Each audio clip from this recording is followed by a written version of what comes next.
Ada seorang ustaz yang menyatakan bahawa ada 4 orang nabi yang sampai saat ini masih hidup.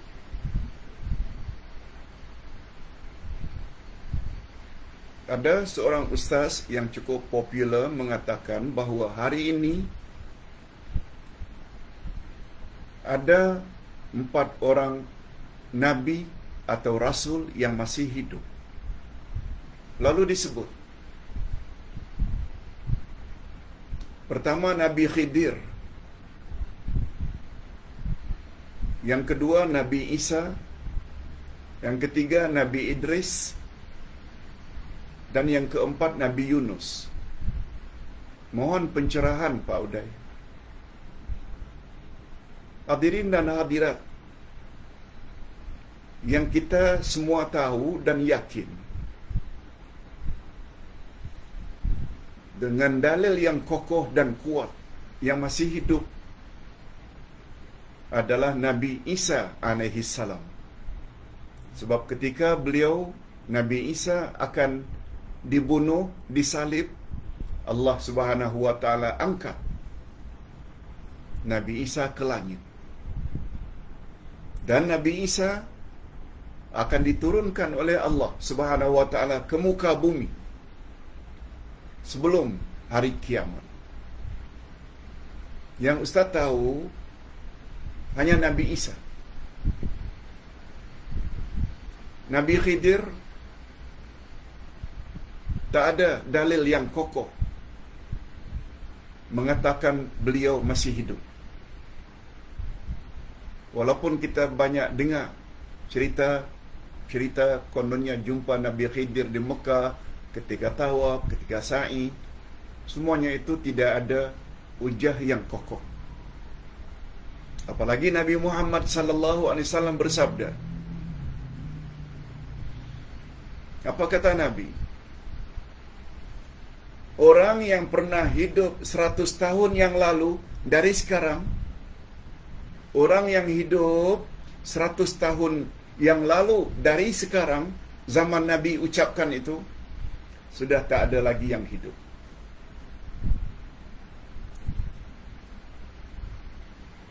Nabi Khidir maknanya yang hidup sezaman dengan Nabi Musa dah meninggal. Bayangkan, jarak antara Nabi Musa dengan Nabi Muhammad dekat 2000 tahun. Lebih. 2400 tahun lebih. Kata Nabi, 100 tahun pun sudah tak ada lagi. Demikianlah Nabi Yunus dan Nabi Idris. Walaupun kita dengar ada yang berbuat atau berkata demikian, tapi yang pasti, yang masih hidup dan hidupnya di langit karena diangkat oleh Allah hanya Nabi Isa alaihi salatu wassalam.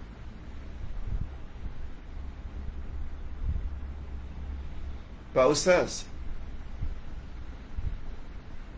betulkah menurut seorang doktor, siapa yang menginginkan doa Rasulullah sallallahu alaihi wasallam, hendaklah dia buat salat sunat 4 rakaat setelah asar, sebelum asar. Sebelum asar kita digalakkan untuk salat sunat 4 rakaat. 2 juga boleh menurut setengah ulama. Tapi itu bukanlah termasuk rawatib muakkad. Dia rawatib juga mengiringi salat asar sebelum asar, tapi ghairu muakkad, yang tidak ditekankan sangat. Tetapi sampai menambah 4 rakaat itu, bila kita buat, kita akan mendapat doa Nabi Muhammad sallallahu alaihi wasallam. Yang itu tu tidak ada hujah, tidak ada dalilnya. Confirm akan mendapat doa Nabi Muhammad bila kita lakukan salat 4 rakaat. Wallahu a'lam. Pak Ustaz, anak buah saya baru saja melahirkan seorang bayi.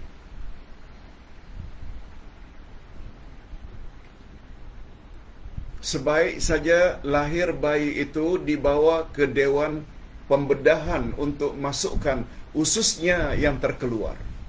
Oh, baby tersebut lahir dalam keadaan ususnya terkeluar. Soalan kawan saya untuk saya tolong tanya, bolehkah beliau, ayahnya itu mengazankannya selepas dia dibenarkan untuk tengok anaknya tersebut? Sekian dan terima kasih. Hadirin dan hadirat, memang ada hadis yang menggalakkan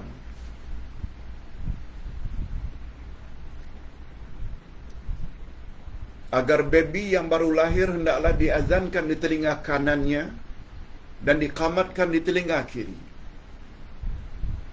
Sama ada baby boy atau baby girl, baby laki-laki ke perempuan, telinga kanannya diazankan, telinga kiri diqamatkan. Walaupun setengah ulama hadis mempertikaikan kesahihannya, tapi pada umumnya mereka menyunatkan, menggalakkan azan dan qamat di telinga baby yang baru lahir. Cuma baby yang baru lahir yang ditanya ini ususnya terkeluar sehingga dibawa ke bilik pembedahan. Setelah selesai dimasukkan ususnya, baru bapaknya azan. Bagi pandangan Ustaz tak ada masalah. Tak ada masalah, boleh.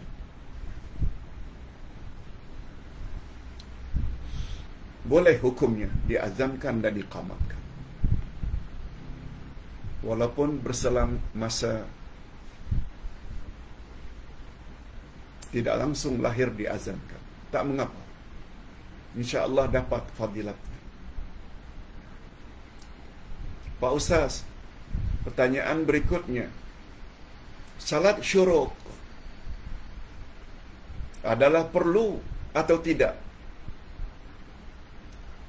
Selalunya dalam pukul 7:05 syuruk. Jam berapa tamatnya, Pak Ustaz?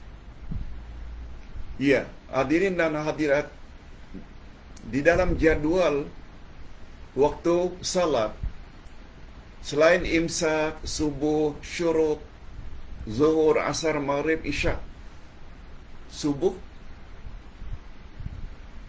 ada tertera syuruk. Taruhlah 7:05. Hadirin dan hadirat, kata para ulama, begitu kita tahu syuruk 7:05 tambah 10 atau 12 minit daripada waktu syuruk, iaitu sekitar 7:15 atau 7:17 mula syuruk. Dan lebih daripada itu, waktu duha. Hadirin dan hadirat, ada pula ulama yang mengatakan salat sunat isyraq itu yang ada kaitannya dengan syuruk tadi, dia adalah salat duha pada awal waktu duha. Bagi pandangan Ustaz, dua-duanya boleh. Tak buat salat sunat syuruk boleh, tak buat salat sunat duha juga boleh, apalagi setelah setengah jam. Tapi biasanya orang akan buat salat sunat isyraq, kemudian baru salat sunat duha.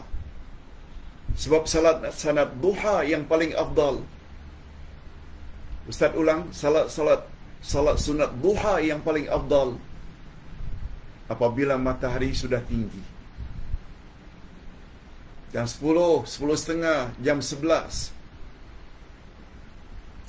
Ustaz biasanya buat salat sunat duha setelah selesai kelas.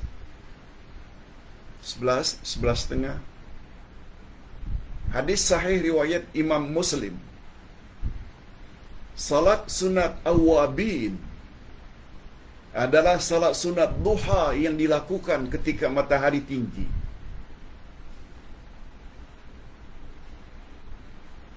Bunyi hadisnya, salat sunat awabin adalah salat sunat duha yang dilakukan ketika unta melahirkan anaknya, lalu kaki anak unta tersebut menggelitik kepanasan karena panasnya padang pasir. Bunyi hadis itu macam itu. Jadi dengan bahasa mudahnya, salat sunat awabin itu adalah salat sunat duha ketika matahari sudah tinggi. Cuma dalam masyarakat kita selalu disebut-sebut salat sunat awabin itu adalah salat sunat di antara maghrib dengan isya. Sebenarnya salat sunat awabin itu adalah salat sunat duha. Walaupun kita tak nafikan, ada juga salat sunat antara maghrib dan isya. Cuma salat itu selalu dinamakan dengan salat sunat mutlak. Wallahu a'lam.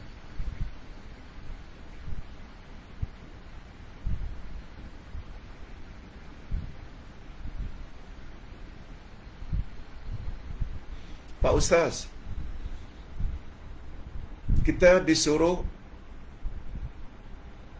supaya menulis ayat Quran pada bekas mangkuk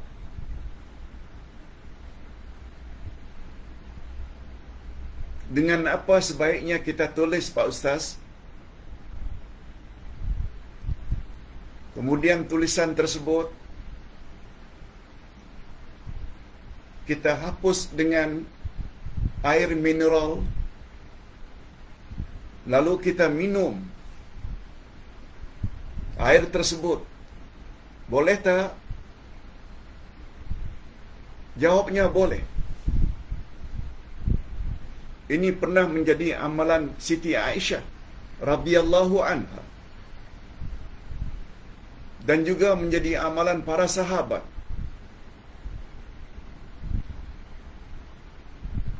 Dan dakwat atau tinta untuk kita tulis itu pada mangkuk putih umpamanya, kita tulis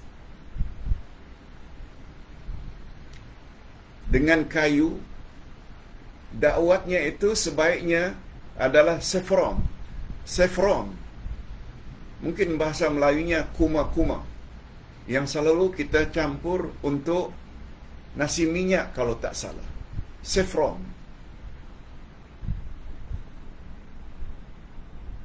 Ustaz ada sebut perkara itu di dalam buku yang Ustaz tulis, Rawatlah Diri Anda dengan Al-Quran. Boleh hukumnya.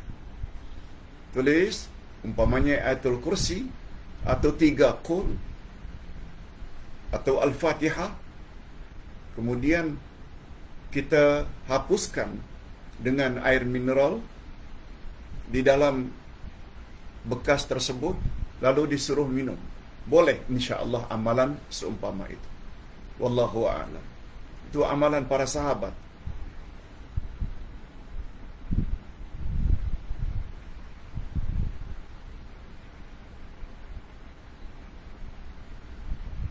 Pak Ustaz, apakah hukum salat di belakang imam yang akidahnya menafikan Allah itu di Arash? Sebagaimana yang saya tahu, akidah seperti ini adalah Jahmiyah. Hadirin dan hadirat, kita sudah bahas dengan panjang lebar. Bila ditanya Allah itu di mana,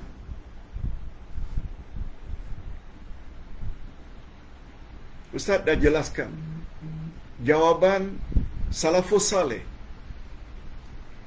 Bila ditanya aina Allah, di mana Allah, kita hendaklah jawab Allah di langit. Kita juga boleh jawab Allah di Arash. Ar-Rahmanu 'alal 'arsy istawa. Allah bersemayam di atas arasy-Nya. Dan kata Nabi, arasy itu di langit yang paling tinggi. Jadi tidak dikatakan Allah itu di langit boleh, Allah dikatakan bersemayam di atas arasy juga boleh. Namun demikian, terdapat pendapat yang mengatakan bahawa Allah itu di mana-mana. Hadirin dan hadirat, ini perbezaan yang banyak berlaku dalam masyarakat. Tapi bagi pandangan Ustaz cenderung mengatakan Allah itu di langit. Sebab Nabi pernah tanya kepada seorang budak perempuan, hamba sahaya perempuan, "Aina Allah?" Di mana Allah? Hamba perempuan itu menjawab, "Fis sama." Allah di langit. "Ana man?" Aku ni siapa? Kau tahu tak? Dijawab oleh hamba itu, "Anta Rasulullah." Lalu Rasulullah sallallahu alaihi wasallam katakan kepada majikan hamba tersebut, "A'tiqha fa innaha mu'minah." Merdekakanlah hamba ini. Kalau ingin engkau merdekakanlah. Dia sungguh seorang wanita yang beriman. Atas dasar apa Nabi golongkan wanita itu beriman? Menunjukkan jawabannya tadi itu betul. Dan Nabi tidak boleh biarkan perkara yang tak betul. Mesti tegur. Tapi dalam hal ini, bukan saja Nabi tak tegur, malah Nabi katakan wanita yang menjawab, Allah itu di langit sebagai wanita yang beriman. Namun demikian, terdapat pandangan yang mengatakan, jangan kata Allah itu di langit. Allah itu berada di mana-mana. Hadirin dan hadirat, pandangan ini begitu berkembang dalam masyarakat. Namun demikian, kita tak boleh katakan mereka itu kafir. Tak boleh.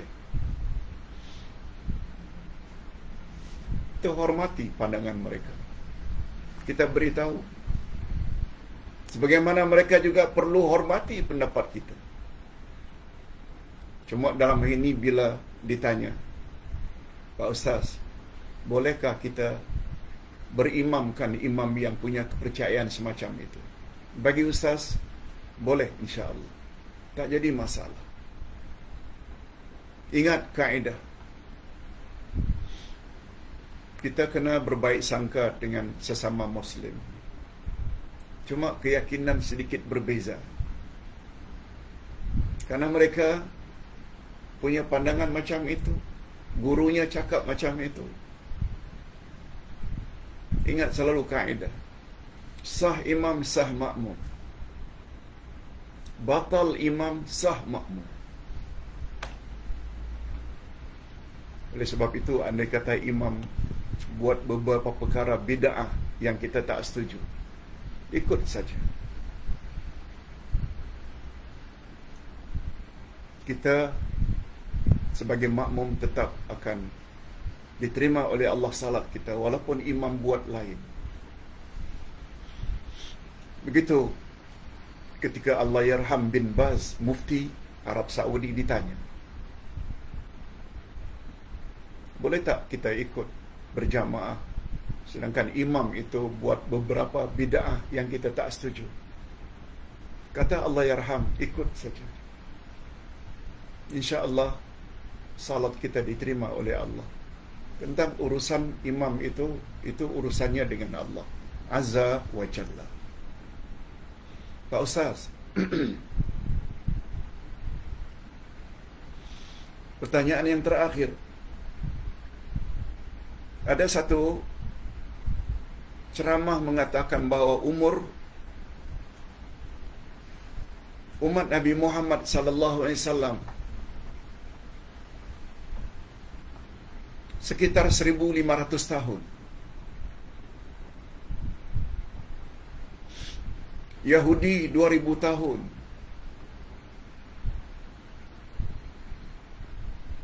Nasrani 600 tahun. Dan umur umat Nabi Muhammad sampai pada terjadinya kiamat 1500 tahun. Begitu kata penceramah. Hadirin dan hadirat, tentang kiamat ini tak ada seorang pun yang tahu, hatta Nabi Muhammad sallallahu alaihi wasallam. Kalau dikatakan umur Nabi Muhammad 1000 tahun lebih, bila dihitung daripada Nabi Muhammad diangkat menjadi Rasul dengan kiamat, memanglah sangat dekat berbanding Nabi-Nabi terdahulu. Apa sebab? Ustaz ada tulis di dalam buku Akidah Ahlussunnah wal Jamaah jilid 1 ketika memperkatakan tentang hari kiamat.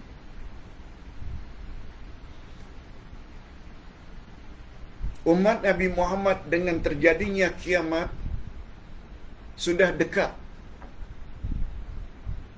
Apa alasannya? Karena Nabi Muhammad Rasul terakhir.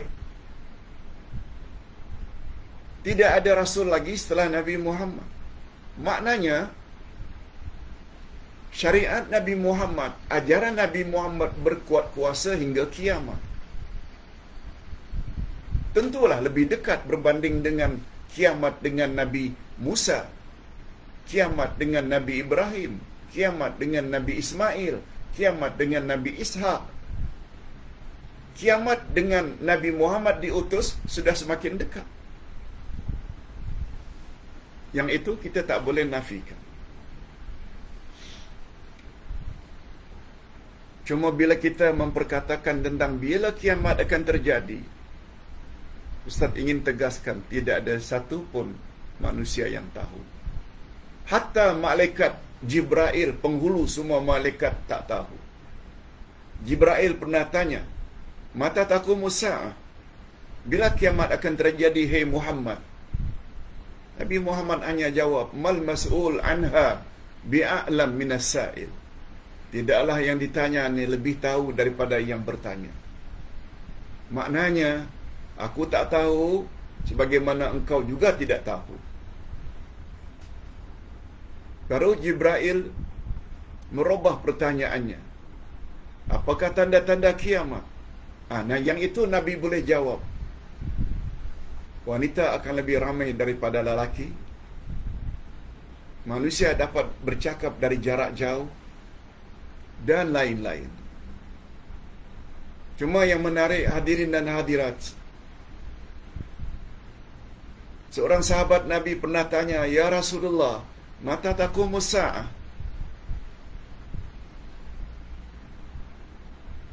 Bila kiamat akan terjadi ya Rasulullah? Coba dengar. Ini jawaban Nabi. Sangat bagus untuk kita renung. Ma a'tatta laha. Yang ditanya oleh sahabat, bila kiamat akan terjadi ya Rasulullah? Jawab Nabi, apa yang engkau persiapkan untuk menghadapi hari kiamat? Madza a'dattaha. Sebenarnya pertanyaan yang paling mustahak untuk diajukan, apa persiapan kita untuk menghadapi hari kiamat? Bukan bertanya bila kiamat akan terjadi. Jangankan kiamat besar, kiamat kubra, kiamat sughra pun kita tak tahu. Apa dia kiamat sughra? Kematian. Betul tak kematian boleh datang bila-bila masa? Itu pun kita tak tahu bila kita akan mati. Padahal itu kiamat kecil. Macam mana nak tahu kiamat besar?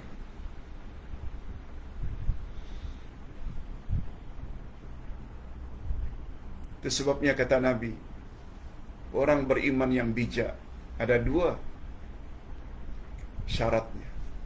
Banyak ingat mati, banyak ingat kiamat kecil. Dan yang kedua, senantiasa memperbaiki bekal untuk menghadapi kiamat besar, iaitu bekal untuk dibawa ketika bangkit pada hari kiamat nanti. Banyak ingat mati. Yang kedua, senantiasa memperbaiki dan memperbanyak bekal untuk menghadapi hari kiamat besar. Ustaz kira ini dulu yang dapat Ustaz sampaikan. Mudah-mudahan ada manfaatnya. Kita akhiri dengan doa. Alhamdulillah Rabbil Alamin. Wassalatu wassalamu ala ashrafil anbiya wal mursalin wa ala alihi wa sahbihi ajma'in. Rabbana zidna ilman nafi'a wa rizqan tayyiba wa amalan mutaqabbala. Ya Allah, tambah-tambahkanlah untuk kami ilmu yang bermanfaat, rezeki yang baik, halal lagi diberkati, serta amal-amal yang diterima. Ya masukkanlah, ya Allah, masukkanlah kami ke dalam golongan orang-orang beriman, mukminin mukminat yang panjang akal, yang bijaksana, yang mempunyai syarat, banyak ingat mati, dan senantiasa memperbanyak dan memperbaiki bekal untuk dibawa setelah mati. Berilah kami kekuatan, ya Allah, untuk senantiasa memperbaiki akidah kami, amal ibadat kami, sehingga kami layak terhindar dari azab kubur dan azab api neraka. Ya Allah, ya Tuhan kami, topik yang kami bahas pada pagi ini cukup cantik. Kelebihan dan adab-adab terhadap Al-Quranul Karim. Ada 3 dalil tentang kelebihan Al-Quran. Ada 9 adab-adab terhadap Al-Quran. Oleh sebab itu, berilah kami kekuatan, ya Allah, untuk melaksanakannya dalam kehidupan kami sehari-hari sebelum kami dijemput menghadap-Mu. Allahumma khtim lana bihusnil khatimah wala takhtim alaina bisu'il khatimah. Wa sallallahu ala nabiyyina Muhammad wa ala alihi wa sahbihi ajma'in. Subhana rabbika rabbil izzati amma yasifun wa salamun alal mursalin walhamdulillahi rabbil alamin. Subhanakallahumma wa bihamdik asyhadu an la ilaha illa anta astaghfiruka wa atubu ilaik. Wassalamualaikum warahmatullahi wabarakatuh.